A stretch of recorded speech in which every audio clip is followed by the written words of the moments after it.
ఈరోజే మార్గశిర శనివారం. కలియుగ ప్రత్యక్ష దైవమైన వెంకటేశ్వర స్వామికి ఎంతో ప్రీతికరమైన రోజు. ఈరోజు ఈ కథను వింటారో వారికి ఆ స్వామి అనుగ్రహం తప్పకుండా కలుగుతుంది. మాసానం మార్గశీర్షోహమని శ్రీకృష్ణ భగవానుడు భగవద్గీతలో పేర్కొన్నాడు. కార్తీక మాసంలో ఎలా అయితే శివుణ్ణి పూజిస్తామో అదేవిధంగా ఈ మార్గశిర మాసంలో ప్రతిరోజు లక్ష్మీదేవిని అలాగే విష్ణుమూర్తిని పూజించాలి. ఇలా చేస్తే కష్టాలు బాధలు పోయేలా స్వామివారు దీవిస్తారు. మరి ఆ కథ ఏంటో ఇప్పుడు విందాం. పూర్వం విజయనగర సామ్రాజ్య కాలంలో హంపి నగర శివారులో భీమన్న అని ఒక నిరుపేద కట్టెలు కొట్టేవాడు ఉండేవాడు. అతను చాలా అమాయకుడు, దైవభక్తి కలవాడు. ప్రతిరోజు అడవికి వెళ్లి కట్టెలు కొట్టి వాటిని సంతలో అమ్మి వచ్చిన కొద్దిపాటి డబ్బుతో తన కుటుంబాన్ని పోషించుకునేవాడు. అతని భార్య పేరు లక్ష్మి. ఆమె కూడా భర్తకు తగ్గ ఇల్లాలు, గుణవంతురాలు. వారికి 2 పిల్లలు. భీమన్న ఎంత కష్టపడినా వారి కుటుంబం పూట గడవడమే కష్టంగా ఉండేది. పిల్లలకు కడుపు నిండా అన్నం పెట్టలేని ఆ దంపతులు ప్రతిరోజు కుమిలిపోయేవారు.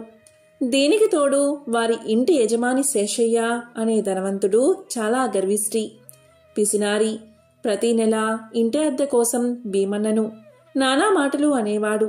ఈ జన్మలో మీ దరిద్రం తీరదు, కష్టపడి పనిచేయడం చేతకాదు, దేవుడు దేవుడు అంటూ కూర్చుంటారు అని ఎగతాళి చేసేవాడు. ఆ అవమానాలు భీమన్నను ఎంతగానో బాధించేవి. ఒకనాడు భీమన్న కట్టెలు కొట్టి వస్తూ ఉండగా దారిలో ఒక పెద్ద కోవెల కనిపించింది. అది శ్రీ వెంకటేశ్వర స్వామివారి ఆలయం. ఆ రోజు మార్గశిర మాసం మొదటి శనివారం. ఆలయం భక్తులతో కిటకిటలాడుతుంది. ఘంటానాదాలు, గోవిందా గోవిందా అనే భక్తుల నామస్మరణతో ఆ ప్రాంతం వైకుంఠాన్ని తలపిస్తుంది. ఇక భీమన్నకు తెలియకుండానే అతని కాళ్ళు ఆలయం వైపుకు నడిచాయి. లోపలికి వెళ్లడానికి అతనికి సంకోచంగా అనిపించింది. ఎందుకంటే అతని బట్టలు మాసిపోయి ఉన్నాయి, చేతిలో చిల్లి గవ్వ కూడా లేదు. కాబట్టి భీమన్న బయట నుంచే చేతులు జోడించి కళ్ళు మూసుకుని ఇలా ప్రార్థించాడు. స్వామి వెంకటేశ్వర, నేను నిన్ను ఏమీ అడగను. నా పేదరికం నా కర్మఫలం అనుకుంటాను. కానీ నా పిల్లలు ఆకలితో ఏడుస్తూ ఉంటే చూడలేకపోతున్నాను. నా యజమాని శేషయ్య చెప్పే మాటలకు నా గుండె పగిలిపోతుంది. ఈ కష్టాల నుంచి బయటపడే మార్గాన్ని చూపించు తండ్రి అని కన్నీళ్లతో వేడుకున్నాడు. ఆ సమయంలో ఆలయ పూజారి ప్రవచనం చెబుతూ ఇలా అన్నారు. భక్తులారా, ఈ మార్గశిర మాసం శ్రీహరికి అత్యంత ప్రీతిపాత్రమైనది. ఈ మాసంలో వచ్చే ప్రతి శనివారం ఎవరైతే శ్రీ వెంకటేశ్వర స్వామిని భక్తితో పూజించి ఉపవాసముండి స్వామికి నైవేద్యాన్ని సమర్పించి తమ శక్తి కొలది దానం చేస్తారో వారికి సకల దరిద్రాలు తొలగి అష్టైశ్వర్యాలు కలుగుతాయి. స్వామి కరుణకు పేద ధనిక అనే భేదం లేదు, కావాల్సింది చిత్తశుద్ధి మాత్రమే అని చెప్పడం భీమన్న చెవిన పడింది. ఆ మాటలు భీమన్నకు అమృతంలా వినిపించాయి. అతనిలో ఒక కొత్త ఆశ చిగురించింది. వెంటనే ఇంటికి పరుగున వెళ్లి భార్య లక్ష్మితో విషయాన్ని చెప్పాడు. చూడు లక్ష్మి, మనం కూడా ఈ వ్రతాన్ని ఆచరిద్దాం. మన దగ్గర డబ్బులు లేకపోవచ్చు, కానీ భక్తి ఉంది కదా, స్వామి తప్పకుండా మనల్ని కరుణిస్తాడు అని పలికాడు. అందుకు భార్య లక్ష్మి సంతోషంగా అంగీకరించింది. స్వామి, మన దగ్గర స్వామికి నైవేద్యం పెట్టడానికి ఏముంది అని అమాయకంగా అడిగింది. దానికి భీమన్న నవ్వి, మన ఇంట్లో కాస్త బియ్యపిండి, బెల్లం ముక్కలు ఉన్నాయి కదా, వాటితోనే పిండి వంట చేసి స్వామికి ప్రేమతో నివేదిద్దాం. మన పెరట్లో ఉన్న తులసి ఆకులతో పూజ చేద్దాం. మన భక్తే స్వామికి నిజమైన నైవేద్యం అని పలికాడు. ఆ రోజు నుంచి ప్రతి మార్గశిర శనివారం భీమన్న లక్ష్మీ దంపతులు నిష్ఠతో వ్రతం చేయడం ప్రారంభించారు.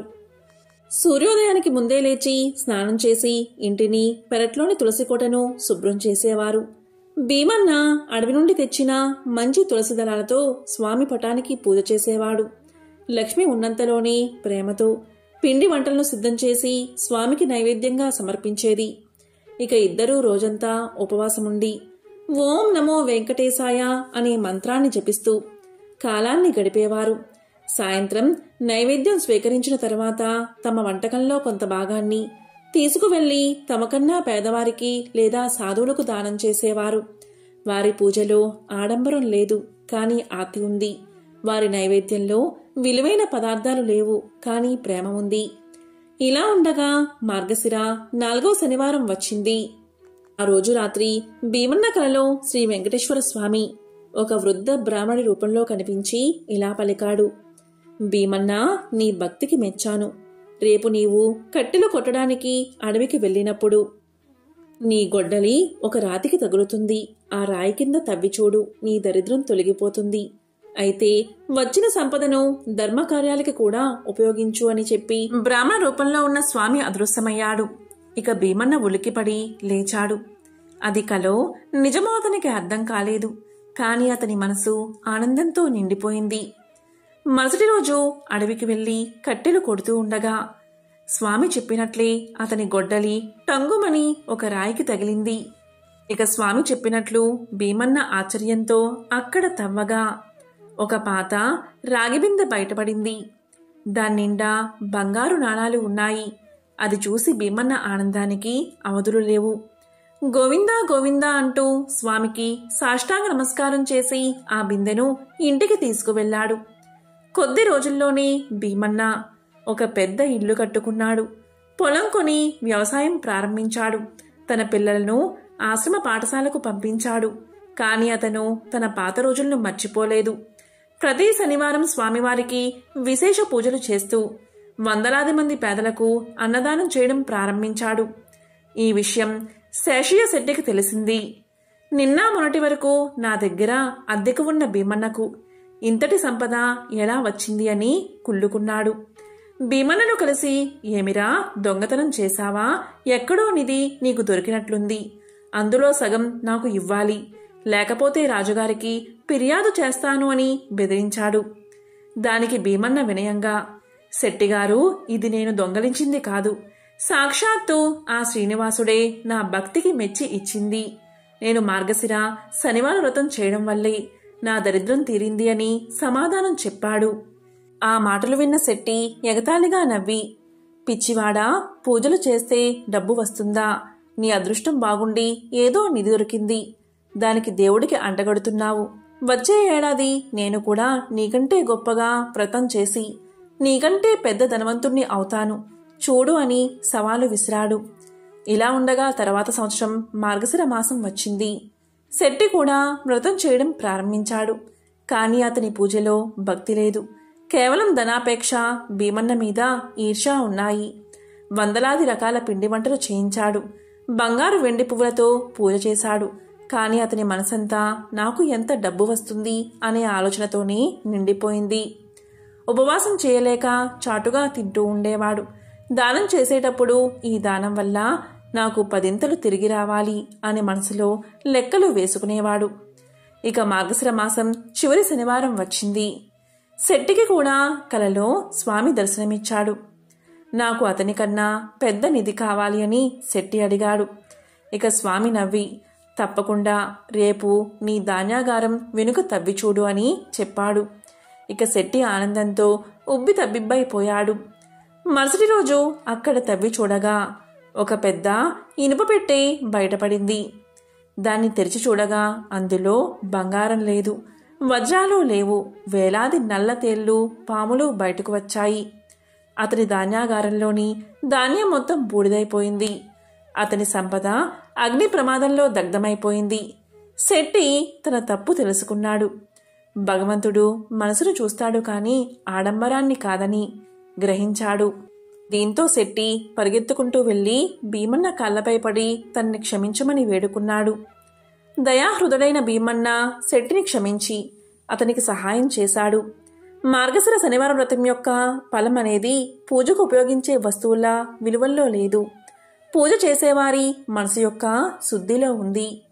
ఆడంబరమైన పూజల కన్నా ఆర్తితో చేసే ప్రార్థన్ని, ప్రేమతో సమర్పించే నైవేద్యాన్ని ఆ ఏడుకొండలవాడు స్వీకరిస్తాడు. నిష్కల్మషమైన భక్తి, చిత్తశుద్ధితో ఈ వ్రతాన్ని ఆచరించిన వారికి భీమన్నలాగా సకల ఐశ్వర్యాలు, సుఖ సంతోషాలు కలుగుతాయి. అప్పులు చేసి చేసే పూజలు, గర్వం, అసూయ, ధనాపేక్షతో చేసే పూజలు నిష్ఫలం అవుతాయి. ఈ కథను ఎవరైతే వింటారో లేక చదువుతారో వారికి ఆ 7 కొండల వాడి యొక్క సంపూర్ణ అనుగ్రహం లభిస్తుంది. ఎంతో విశేషమైన ఈ రోజు శ్రీవారి పెళ్లి కథను వింటే చాలు మీ ఇంట్లో అన్నీ శుభాలే జరుగుతాయి. వివాహం కాని వారికి త్వరలోనే వివాహం జరుగుతుంది. ఒకసారి వైకుంఠంలో శ్రీమన్నారాయణుడు ఆదిశేషుడిపై విశ్రమించి ఉండగా జగన్మాత శ్రీ మహాలక్ష్మి స్వామివారి పాదాలు ఒత్తుతూ ఉన్నది. ఆ దంపతుల అన్యోన్యత లోకానికి ఆదర్శం. ఈ సృష్టిలోని అందమంతా ఆ శ్రీ మహాలక్ష్మి తల్లిందే కలదు. శేషుడిపై కూర్చుని భర్తకు సపరిచర్యలు చేస్తున్న ఆ ముద్ద మనోహర రూపిణి ఎంతో దివ్యంగా ఉంది. సృష్టి మొత్తాన్ని తనలో నింపుకుని ఆ సృష్టినంతటినీ పోషిస్తూ వారందరి హృదయాల్లోనూ చిరునవ్వుతో ఉండే ఆ పరబ్రహ్మమూర్తి శ్రీమన్నారాయణుడు తన ముద్దుల పట్టమనిషి వంక చిరునవ్వుతో చూస్తూ ఏవో కబుర్లు చెప్తున్నాడు. ఏమి విశేషం చెప్తున్నాడో కాని ఆ తల్లి పెనిమిటి వంక ఆశ్చర్యంగా చూస్తుంది. ఇంతలోనే మళ్ళీ ఏదో వేలాకులం చేస్తున్నట్లు ఉన్నాడు. ఆ జగన్మాత సిగ్గుతో ముడుచుకుంది. ఆ తల్లి సిగ్గుపడితే ఆ ప్రకృతిలోని పుష్పాలన్నీ ముడుచుకున్నట్లు ప్రకృతి మొత్తానికి ఒక వింత శోభ చేకూరింది. ఇంతలో అక్కడికి నారదులవారు వచ్చారు. సర్వకాల సర్వావస్థలయందు తన నామస్మరణమే చేసే నారదులవారు అంటే స్వామికి ఎంతో అభిమానం, ఎంతో ప్రేమ. నారదుడు రాగానే స్వామివారు ఏం నారదా, ఏమిటి విశేషం అని నవ్వుతూ నారదుణ్ణి పలకరించారు. అప్పుడు నారదులవారు, ఓ పరందామా, నీకివే నా నమస్కారాలు. నీకు తెలియని విశేషాలేముంటాయి స్వామి? ఈ సకల చరాచర సృష్టిని నీ కనుసన్నలయందే నడుస్తుంది కదా. సకల జీవకోటి స్వరూపమే కదా నీవు. నీకు తెలియంది నాకు తెలిసింది ఏముంటుంది స్వామి? నీ దయవల్ల అన్ని లోకాల వారు ఎంతో సుఖంగా ఉన్నారు. ఒక్క భూలోకంలో మాత్రం పాపం ఎక్కువై జనులు పుణ్యకార్యాలు చేపట్టడం మర్చిపోతున్నారు. ధర్మాధర్మ విచక్షణ కోల్పోతున్నారు అన్నాడు నారదుడు. ఇది వింటున్న శ్రీమన్నారాయణల వారు కనుల మూసుకుని చిరునవ్వు నవ్వారు. ఆ నవ్వుకు అర్థమేమిటో నారదుల వారికి అంతు పట్టలేదు. ఇంతలో శ్రీ మహాలక్ష్మీదేవి కల్పించుకుని, నారదా, భూలోకవాసులు ఎందుకు ఇలా ప్రవర్తిస్తున్నారు? వారిలో భక్తి విచక్షణ జ్ఞానం ఎందుకు పూర్తిగా సన్నగిల్లింది? ఎందుకు వారు సన్మార్గంలో నడవడం లేదు అని ప్రశ్నించింది. అప్పుడు నారదుడు ఇలా సమాధానం చెప్పాడు. ఏమో తల్లి, అన్నీ ఆ శ్రీమన్నారాయణుడికి మాత్రం తెలుసు. ఒక్కటి మాత్రం నిజం, భూలోకంలోని ప్రజలందరూ సంసార సాగరంలో కొట్టుమిట్టాడుతూ అనేక బాధలు పడుతున్నారు. వారి బాధలు తగ్గించి వారిని రక్షించమని మిమ్మల్ని వేడుకోవడానికే వచ్చాను అని నారదులవారు శ్రీ మహాలక్ష్మికి తెలియచేశారు. ఇలా కాసేపు కబుర్లు చెప్పుకున్న తర్వాత నారదులవారు శ్రీ లక్ష్మీనారాయణల దగ్గర సెలవు తీసుకుని లోక సంచానార్థం సాగిపోయాడు. నారదుడు అలా వెళ్లాడో లేదో ఒక్కసారి వాతావరణమంతా గంభీరంగా మారిపోయింది. ఏదో అవాంతరం రానున్నట్లుగా అనిపించింది. ఇంతలో రుసరుసలాడుతూ కోపంతో ఊగిపోతూ భృగు మహర్షి అక్కడికి ప్రవేశించాడు. వచ్చిందే తడువుగా జగన్నాథుడి హృదయంపై తటాలున కాలుతో తన్నాడు. ఒక్కసారిగా జరిగిన ఈ పరిణామానికి జగన్మాత ఉలిక్కి పడింది. కన్నుల ముందు జరిగింది అర్థం కావడం లేదు. శ్రీమన్నారాయణుడు మాత్రం జరిగిన దానికి ఏమాత్రం ఆలోచించకుండా భృగుమహర్షి యొక్క పాదాన్ని చేతితో తీసుకుని చిరునవ్వుతో ఇలా పలికాడు. స్వామి, నా హృదయాన్ని తాకిన మీ పాదం ఎంత నొచ్చుకుందో చూడండి, ఎంత కమిలిపోయిందో గమనించండి అంటూ నెమ్మదిగా ఆ మహర్షి కాలు పట్టుకుని అహంకారాన్ని అణిగేలాగా చేశాడు. అంతే, మహర్షి తామసం పూర్తిగా తగ్గిపోయింది. వెంటనే భృగు మహర్షి ఇలా పలికాడు. స్వామి జగన్నాయక, త్రిమూర్తులలో ఉత్తముడువు నీవే. భూలోకంలో యజ్ఞం చేస్తూ యజ్ఞఫలం ఎవరికి ఇవ్వాలా అని నిశ్చయించుకోవడానికి నేను బ్రహ్మ రుద్రుల వద్దకు వెళ్ళగా వారిద్దరూ అహంకారులని, యజ్ఞఫలానికి అర్హులు కారని అనిపించింది. త్రిమూర్తులలో నీవే యజ్ఞ ఫలానికి అర్హుడవి, నీవే అత్యంత సౌమ్యుడివి. ఓ శ్రీమన్నారాయణ, మేము చేస్తున్న ఈ అగ్ని ఫలానికి ఈ విశ్వంలో నీవు తప్ప మరొకరు అర్హులు కారు అని అన్నాడు భృగువు. ఇదంతా గమనిస్తున్న శ్రీ మహాలక్ష్మీదేవికి ఎంతో కోపం వచ్చింది. నా నివాస స్థలమైన వక్షస్థలమందు తన్నడమా, ఎంతటి అవమానం, ఎంతటి ఘోరం! ఇంతటి ఘోరం చేసిన ఆ మహర్షిని స్వామి ఏమీ నిందించకపోవడం పట్టుకుని ఊరడించడమా? ఇంతటి అవమానాన్ని నేను భరించలేను అని ఎంతో బాధపడి తక్షణమే వైకుంఠాన్ని వదిలి వెళ్ళిపోయింది. మహాలక్ష్మి లేని వైకుంఠం కళావిహీనం అయిపోయింది. తనపై అలిగి లక్ష్మి భూలోకానికి వెళ్ళిపోవడంతో శ్రీమన్నారాయణుడు ఎంతో బాధపడ్డాడు. లక్ష్మి కోసం భూలోకానికి వెళ్లి కొండలు గుట్టలు వెతుకుతూ వెంకటాద్రికి చేరుకున్నాడు. ఇక తిరిగి తిరిగి ఓపిక నశించి ఒకచోట చేరి మహాలక్ష్మి కోసం తపస్సులోకి వెళ్లిపోయాడు శ్రీమన్నారాయణుడు. అలా కొన్ని సంవత్సరాలు ఘోర తపస్సు చేశాడు. ఇక స్వామి చుట్టూ పెద్ద పెద్ద పుట్టలు వచ్చాయి. కాని స్వామి తన తపస్సును మాత్రం మానలేదు. లక్ష్మీనారాయణుడు వైకుంఠాన్ని విడిపోవడంతో వైకుంఠ వాసులంతా కూడా ఎంతో బాధపడ్డారు. ఇక దేవతలంతా జరిగింది తెలుసుకుని ఎంతో చింతించారు. ఇక బ్రహ్మదేవుడు మహేశ్వరుడి వద్దకు వెళ్లి ఇలా అన్నాడు: ఓ పరమేశ్వర, అదిగో భూలోకం వైపు చూడండి. తిండి తిప్పలు మాని శ్రీ మహాలక్ష్మి కోసం విష్ణువు ఎలా తపస్సు చేస్తూ ఉన్నాడో చూడండి అన్నాడు బ్రహ్మ. ఓ పరమేశ్వర, మనిద్దరం తక్షణమే భూలోకానికి వెళ్లి ఆ స్వామి యొక్క ఆలనా పాలనా చూడాలి అని అనగానే రుద్రుడు కూడా ఇందుకు ఒప్పుకుని బ్రహ్మ రుద్రులు ఇద్దరూ కలిసి భూలోకానికి మారు వేషంలో చేరారు. ఆ రోజుల్లో వెంకటాద్రి ప్రదేశాన్ని ఒక చోళ మహారాజు పరిపాలిస్తూ ఉండేవాడు. ఒకనాడు లక్ష్మీదేవి గోపాలిక రూపాన్ని, బ్రహ్మ ఆవు రూపాన్ని, ఇంద్రుడు లేగదూడ రూపాన్ని ధరించి ఆ రాజు ఆస్థానానికి వెళ్లారు. గోపాలిక రూపంలో ఉన్న మహాలక్ష్మి చోళరాజుతో ఈ ఆవు ఎంతో ఎక్కువ పాలు ఇస్తుందని, ఇది ఉన్న చోట సర్వసంపదలు కలుగుతాయని చెప్పింది. అప్పుడు చోళరాజు ఆవు దూడలు తనకు కావలసిందని కోరగా లక్ష్మీదేవి అలాగే ఒప్పుకుంటుంది. ఆ రెండిటిని రాజుగారి గోశాలకు తరలిస్తారు. రాజు గోశాల్లో ఉన్న అన్ని ఆవులతో పాటు బ్రహ్మ రూపంలో ఉన్న ఆవును కూడా మేతకు ఊరి బయటకు పంపించేవాడు. ఆవు మేతకని వెళ్లి శ్రీనివాసుడు ఉన్న పుట్ట దగ్గరకు చేరుకుని పుట్ట దగ్గర నుంచుని పొదుగు నుంచి పాలు స్రవించేది. ఆ పాలు తాగే శ్రీనివాసుడు తన ఆకలి తీర్చుకునేవాడు. అటు తర్వాత తిరిగి తన మందలో కలిసిపోయి సాయంత్రానికి గోశాలను చేరుకునేది. ఆవు ఇలా కొన్ని రోజులు జరిగిన తర్వాత గోపాలకులు ఆ ఆవు దూడలు చిక్కిపోవడం గమనించారు.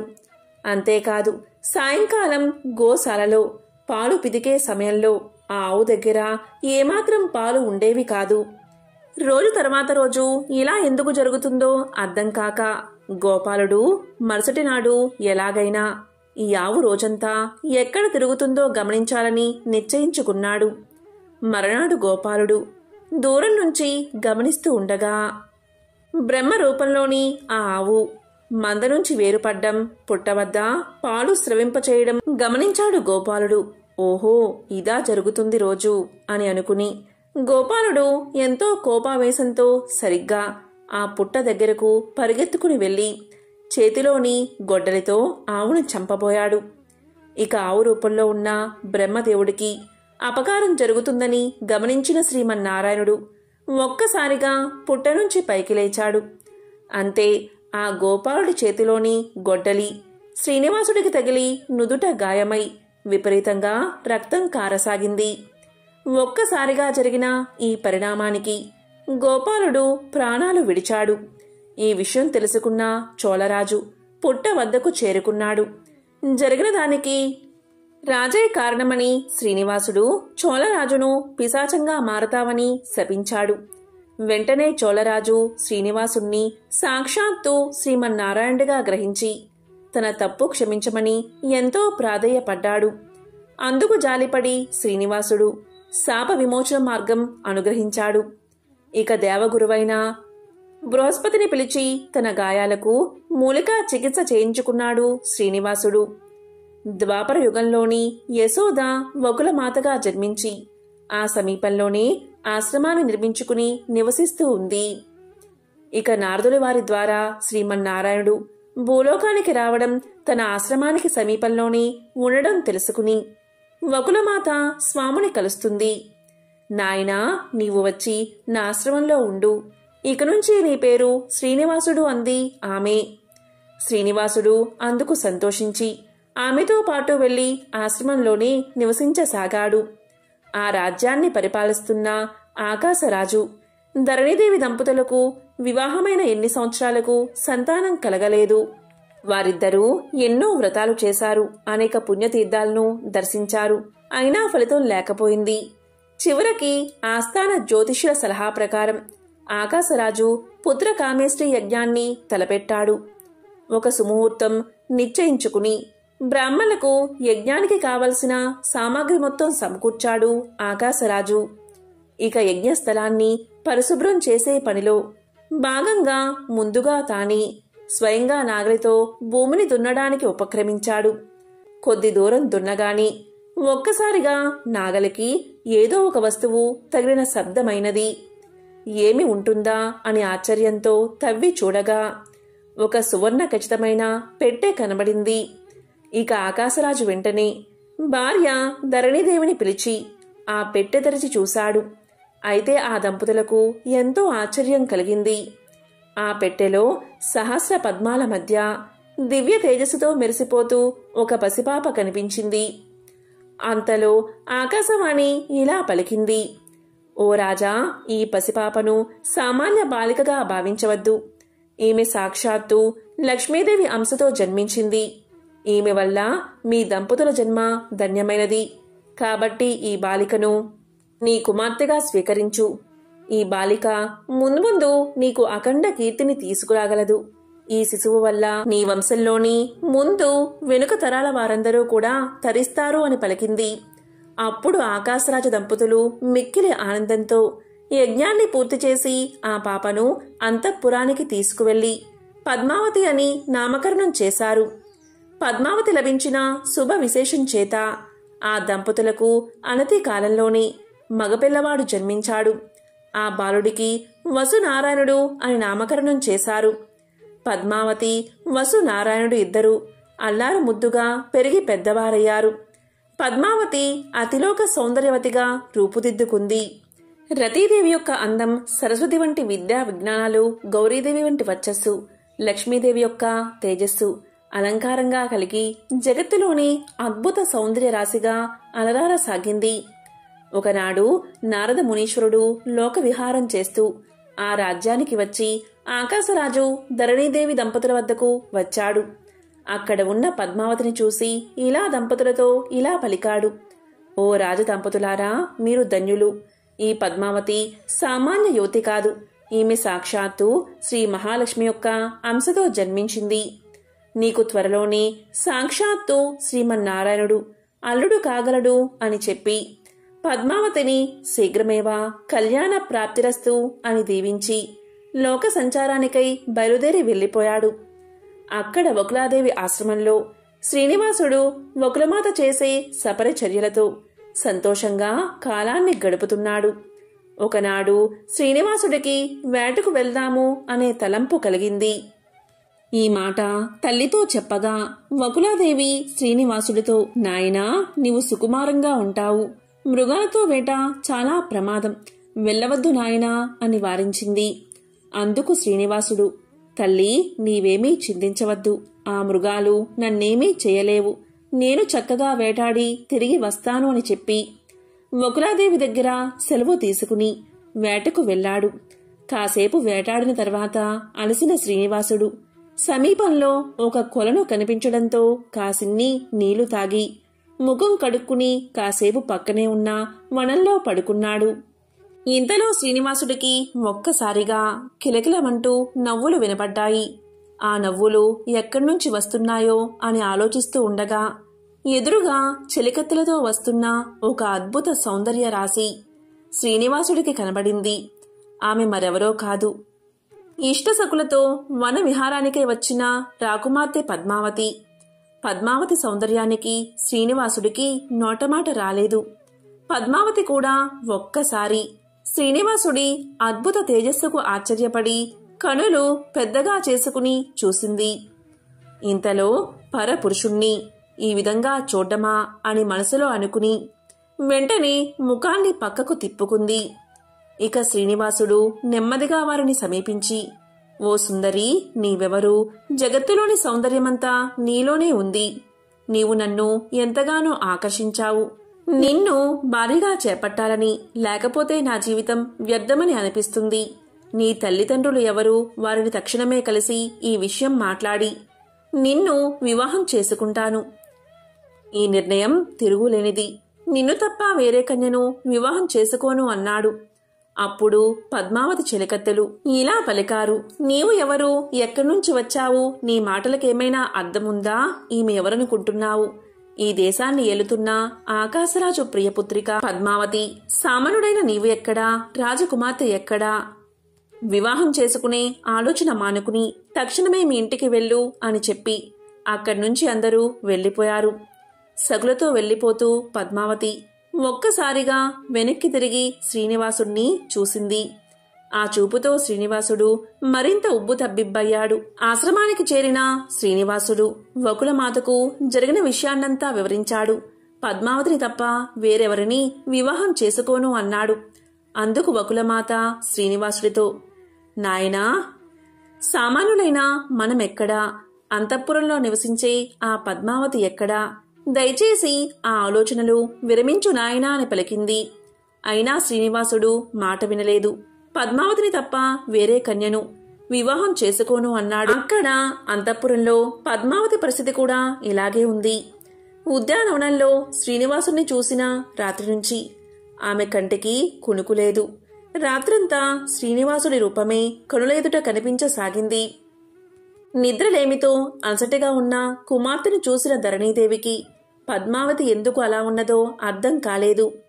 పద్మావతి మాత్రం తల్లి ఎంత అడిగినా కారణాన్ని చెప్పలేదు. రోజురోజుకి పద్మావతి విరహవేదన ఎక్కువ కాసాగింది. ఏ ఆహారము తినబుద్ధి కావడం లేదు. ఆటపాటల్లో మానేసింది. ఏ విషయం మీదకి మనసు పోవడం లేదు. ఎల్లప్పుడూ శ్రీనివాసుడే మదిలో మెదులుతూ ఉన్నాడు. మనసులో ఒక్కటే ఆలోచన, తల్లిదండ్రులకు ఈ విషయాన్ని చెప్తే సామాన్యుడైన అతనికి తన్నిచ్చి వివాహం చేస్తారా అని. ఒప్పుకోరని ఆమె ఆలోచన. అందుకే అటు శ్రీనివాసుణ్ణి మర్చిపోలేక, ఇటు తల్లిదండ్రులకు విషయాన్ని చెప్పలేక ఎంతో మదనపడుతూ నిద్రాహారాలు మానేసి రోజురోజుకి కృషించి కుంగిపోసాగింది. ఇక ఆకాశరాజు దంపతులకు ఏమీ తోచట్లేదు. ఎంతోమంది గొప్ప వైద్యులను పిలిపించి అనేక విధాల ప్రయత్నం చేశారు. అయినా పద్మావతిలో ఏమాత్రం మార్పు రాలేదు. ఒకనాడు అంతఃపురానికి ఒక ఎరుకులసాని వచ్చింది. ఆమె ఎవరో కాదు, మారు వేషంలో వచ్చిన శ్రీనివాసుడే. ఎరుకులసాని సోది చెప్తూ ఉంటే ఏదో దివ్యశక్తి ఉందని అంతఃపురంలోని వారికి అనిపించింది. వారు వెంటనే ఆమెను ధరణీదేవి వద్దకు తీసుకువెళ్లారు. ధరణీదేవితో ఎరుకులసాని, అమ్మా, నేను ఉన్నది ఉన్నట్లు చెప్తాను. చెప్పింది చెప్పినట్లే జరుగుతుంది. ఈ ఇంటిలో శాంతి లేదు. ఏదో బాధ నీ మనసును కలవర పెడుతుంది అంది. వెంటనే ధరణీదేవి, చూడు తల్లి, నీలో ఏదో శక్తి ఉంది. నీ మాటలు ఎంతగానో నన్ను ఆకట్టుకుంటున్నాయి. నీవు చెప్పింది నిజం. మా ఎవరికీ ప్రశాంతత లేదు. మా కుమార్తె పద్మావతికి ఏదో వింత వ్యాధి పట్టుకుంది. అదెవరికీ అర్థం కావట్లేదు. నీవే చెప్పాలి అని పలికింది. ఇంతలో పద్మావతిని అక్కడికి తీసుకురాగానే ఎరుకులసాని రూపంలో ఉన్న శ్రీనివాసుడు ఇలా చెప్పసాగాడు. ఓ తల్లి, నువ్వు ఒక పిల్లవాడి మీద మనసు పడ్డావు. అడవిలో కనపడ్డాడు అతను సామాన్యుడు కాదు తల్లి, శ్రీ మహావిష్ణువు అతను. అతన్ని నువ్వు వలిచావు. నీ పెళ్లి తప్పకుండా ఆయనతోనే అవుతుంది. నువ్వు కలకాలం సుఖంగా ఉంటావు. నీ కోరిక తీరుతుంది తల్లి అని చెప్పింది. ఈ మాటలు విన్నా ధరణీదేవి ఆశ్చర్యపోయింది. ఈ విషయం గురించి పద్మావతిని అడగ్గా ఎరుకులసాని చెప్పిందంతా నిజమే అని చెప్పింది పద్మావతి. ఇక ధరణీదేవి ఎరుకులసానికి ఎన్నో బహుమానాలు ఇచ్చి పంపించింది. ఆమె వెళ్లిన కాసేపటికి వకులాదేవి అంతఃపురానికి చేరుకుంది. తను శ్రీనివాసుడి తల్లిని అని, తన కుమారుడు పద్మావతిని వరించాడని తెలియచేసింది. ఇక ధరణీదేవి ఎంతగానో సంతోషించి భర్త ఆకాశరాజుని పిలిచి జరిగిన విషయమంతా చెప్పింది. ఆకాశరాజు సాక్షాత్తు శ్రీమన్నారాయణుడు తన అల్లుడు కాబోతున్నందుకు ఎంతగానో సంతోషించాడు. ఇక వకులాదేవి కూడా ఎంతో సంతోషించి ఆ దంపతుల వద్ద సెలవు తీసుకుని తన ఆశ్రమానికి చేరుకుంది. ఇక ఆకాశరాజు ధరణీదేవి దంపతుల ఆనందానికి అవధుల్లేవు. ఈ ప్రపంచంలో అందరికీ ఇంతటి భాగ్యం లభించదు. ఎన్ని కోట్ల జన్మల పుణ్యఫలమో కదా సాక్షాత్తు శ్రీమన్నారాయణుడే అల్లుడిగా పొందగలిగే భాగ్యం ఎంతమందికి కలుగుతుంది. మా జన్మ ధన్యమైంది. ఓ శ్రీమన్నారాయణ, ఇంతటి భాగ్యం అనుగ్రహించిన నీకు ఇదే మా నమస్కారం. ఓ శ్రీ మహాలక్ష్మి, ఈ ప్రపంచంలోని సర్వ ఐశ్వర్యాలకు నిలయమైన నిన్ను కుమార్తెగా పొందిన మేము ఎంతటి అదృష్టవంతులం తల్లి అని ఎంతో సంతోషపడ్డారు. ఇక ఆకాశరాజ దంపతులు వారి గురువైన సుఖ మహర్షికి కబురు పంపగా ఆ మహర్షి వెంటనే రాజప్రసాదానికి విచ్చేశాడు. మహర్షికి సకల మర్యాదలు చేసి జరిగిన విషయాన్నంతా వివరించారు ఆ రాజదంపతులు. అప్పుడు మహర్షి ఆ దంపతులతో ఇలా అన్నాడు. ఓ రాజదంపతులారా, దివ్య దృష్టితో నాకు తెలిసింది చెప్తున్నాను. సాక్షాత్తు లక్ష్మీనారాయణను కుమార్తె అల్లులుగా పొందిన మీ భాగ్యం ఎంతని వర్ణించగలను. ఎన్నో కోట్ల సంవత్సరాలు తపస్సు చేతగాని ఆ స్వామి దర్శనమే సాధ్యపడదే. అటువంటిది మీరు ఆ జగత్ కళ్యాణ చక్రవర్తిని అల్లుడిగా పొందుతున్నారు. ఆహా, ఎంతటి అదృష్టవంతులు! ఈ పుణ్యం చేత ఈ దేశంలోని ప్రజలంతా ఆ జగన్నాథుడు జగన్మాతల కళ్యాణం దర్శించే భాగ్యం పొందబోతున్నారు. మీ దేశంలోని ప్రజలందరూ ఎంతో అదృష్టవంతులు అని చెప్పాడు మహర్షి. ఇక ఆకాశరాజు దేవగురువైన బృహస్పతిని మనసులో ప్రార్థించగా ఆ మహర్షి వెంటనే ప్రత్యక్షమయ్యాడు. అప్పుడు బృహస్పతి మహర్షులు ఇద్దరూ ప్రశ్నలు వేసుకుని శ్రీ లక్ష్మీనారాయణల వివాహం గురించి తెలుసుకుని ఎంతో సంతోషించారు. అప్పుడు ఆకాశరాజు బృహస్పతితో, ఓ మహర్షి, మీ రాక మాకెంతో సంతోషదాయకం. నన్ను అనుగ్రహించి శ్రీ పద్మావతి శ్రీనివాసుల వివాహ పత్రిక తమరు రాయవలసింది అని వేడుకున్నాడు. అప్పుడు బృహస్పతుల వారు ఆకాశరాజుతో, ఓ రాజా, సాక్షాత్తు శ్రీమన్నారాయణుడు నీకు అల్లుడుగా దొరకడం నీ పూర్వజన్మ ఫలం. నీ పుణ్యఫలం చేత సమస్త మానవకోటికి గరుడ గంధర్వ కిన్నెర సాధులకు శ్రీ లక్ష్మీ శ్రీనివాస కళ్యాణం వీక్షించే భాగ్యం కలుగుతుంది. సమస్త లోకవాసులు ఈ కళ్యాణ విశేషముల్నే తలుచుకుంటున్నారు. వారందరి ఆనందం వర్ణనాతీతం. వివాహం ఎప్పుడెప్పుడా అని ఎంతో ఆతృతతో ఎదురు చూస్తూ ఉన్నారు. జగన్నాథుడి కళ్యాణానికి ఏ విధంగా అలంకరించుకోవాలా అని ఇప్పుడే ఆలోచించడం మొదలుపెట్టారు. ఆ జగత్మూతుల కళ్యాణ పత్రిక రాసే అదృష్టం నాకు కలగడం నా భాగ్యం. ఇదంతా లక్ష్మీనారాయణ అనుగ్రహం తప్ప మరొకటి కాదు అని తలచి లగ్న పత్రిక రాయడానికి ఉపక్రమించాడు బృహస్పతి. శ్రీ లక్ష్మీనారాయణలు ఒక్కసారి మనసులో ప్రార్థించి ఇలా మొదలుపెట్టాడు. ఓ శేషాచల వాసుడైన శ్రీనివాస, ఆకాశరాజు అనబడే నేను మా కుమార్తె పద్మావతిని తమకిచ్చి వివాహం జరిపించడానికి ఎంతో సంతోషంగా నిశ్చయించుకున్నాను. అందుకు ఈ వైశాఖ శుద్ధ దశమి శుక్రవారం దివ్య ముహూర్తంగా పెద్దలు నిశ్చయించారు. కాబట్టి తాము బంధుమిత్ర సపరివార సమేతంగా వచ్చి కన్యాదానం స్వీకరించి మమ్మల్ని కృతార్థులను చేయవలసింది అని రాశాడు. లగ్న పత్రికను బృహస్పతుల వారు అక్కడ ఉన్న వారందరికీ చదివి వినిపించారు. లగ్నపత్రిక రాయడం పూర్తి కాగానే ప్రకృతి పులకించింది. అప్పుడు ఆకాశరాజు తన గురువైన సుఖ మహర్షికి ఈ లగ్న పత్రికను ఇచ్చి శేషాచలం వెళ్లి శ్రీనివాసుడికి అందజేయవలసిందిగా ప్రార్థించాడు. అప్పుడు ఆ సుఖ మహర్షి, ఓ రాజా, ఇంతకు మించిన అదృష్టం ఏమున్నది? తప్పక ఆ శ్రీనివాసుణ్ణి దర్శించి ఈ లగ్నపత్రిక వారికి అందజేస్తాను అని లగ్నపత్రికను తీసుకుని తక్షణమే శేషాచలానికి బయలుదేరి వెళ్లాడు. వకులాదేవి ఆశ్రమానికి చేరుకుని సుఖమహర్షి కాసేపు పడుకుని లగ్నపత్రికను శ్రీనివాసుడికి అందించాడు. లగ్నపత్రికలోని విశేషాలన్నీ చదివి ఎంతో ఆనందించి తన ప్రత్యుత్తరాన్ని ఈ విధంగా రాసి సుకుడికి అందించాడు శ్రీనివాసుడు. ఓ మహారాజా, నీవు రాసిన లేఖను అందుకున్నాను. నీ కుమార్తె పద్మావతిని నా భార్యగా స్వీకరించడం నాకెంతో సంతోషదాయకం. నేను బంధుమిత్రులతో కూడివచ్చి నీ కుమార్తె పద్మావతిని తప్పక స్వీకరిస్తాను అని మనవి చేసుకుంటున్నాను అని లేఖ రాశాడు శ్రీనివాసుడు. శ్రీనివాసుడి దగ్గర సెలవు తీసుకుని సుఖమహర్షి ఆకాశరాజును చేరుకున్నాడు. పద్మావతి కళ్యాణం నిశ్చయమైంది. వివాహ సమయం రానే వచ్చింది. ఆ రోజు వైశాఖ శుద్ధ దశమి. సూర్య భగవానుడు ఉదయాన్నే ఎంతో ఆనందంగా ఉన్నాడు. ఆ రోజే పద్మావతి శ్రీనివాసుల కళ్యాణం. ప్రకృతి అంతా పులకలించిపోతుంది.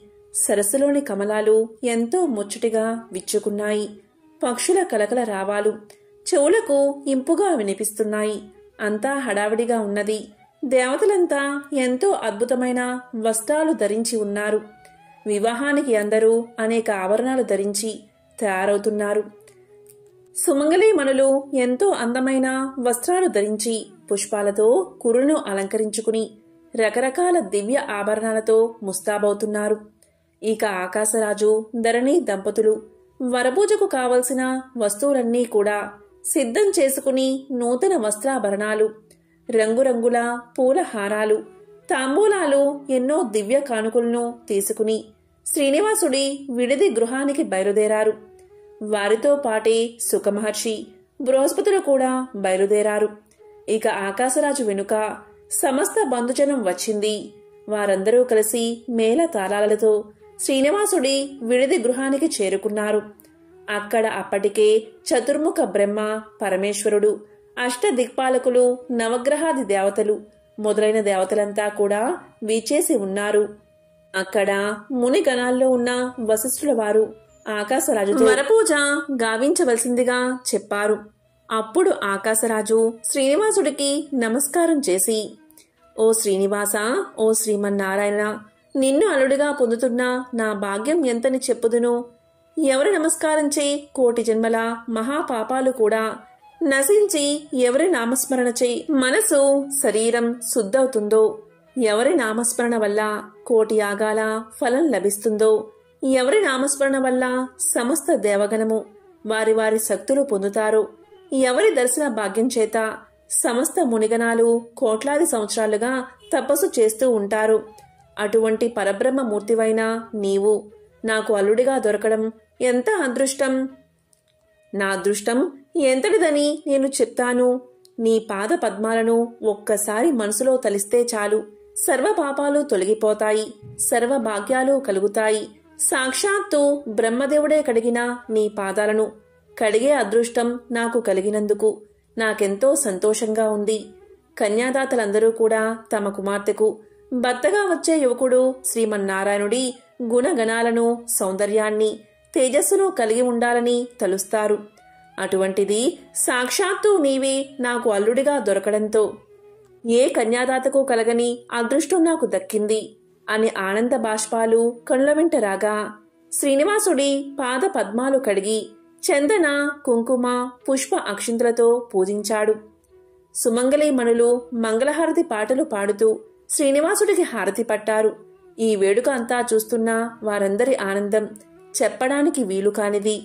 ఇక పెళ్లి కుమార్తె తన మందిరంలో ఎలా ఉందో చూద్దాం. సాక్షాత్తు సరస్వతీదేవి, గౌరీదేవి పద్మావతిని అలంకరిస్తున్నారు.